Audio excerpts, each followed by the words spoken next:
Electric Avenue, it's a programme to test if the local electric grid can cope with clusters of cars charging at peak times.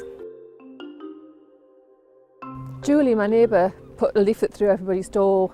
She was looking for a new car and she'd come across the scheme. And I looked at it and first of all I thought, oh, there'll be some sort of catch. But she went round, because she lives next door to me, she went round to all of the neighbours, talked to everybody about it. And I looked online, did a little bit more research. So I knew I wanted an electric car. I'd been looking at them for a long time and I knew I wanted one, but I thought one day we'd have one, sometime in the future we'd have one. So the thought of actually having one to drive, you know, within the near future was really quite exciting. When I first saw that I could drive an electric car for 18 months, I was quite excited by it. It's something different. I've always driven petrol cars. I was quite excited just to have something different from the rest of people that I know. And it was an interesting drive, that's for sure. It's certainly different from a normal car.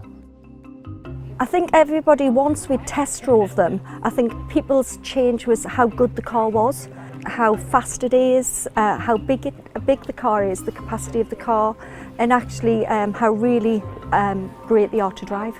I think everyone was probably quite sceptical at first, thinking is the range going to be enough, that sort of thing, what's going to happen with charging, is it going to be like a real car? I think everyone's overall experience is quite positive. People have been surprised when they're driving to the estate and they see so many of the same car all at once, and they're always questioning and thinking, what kind of car is that? Because it's not something that you see on the road every day, but then all of a sudden you come into the street and there's loads. People stop me and ask me about the car all the time, but the postman will say things, people who come to read meters will say things, so yeah, it's definitely generated a lot of interest. The view, everybody that's got the car love the car, think it's fantastic, saving them an awful lot of money, and yeah, really good response from everybody.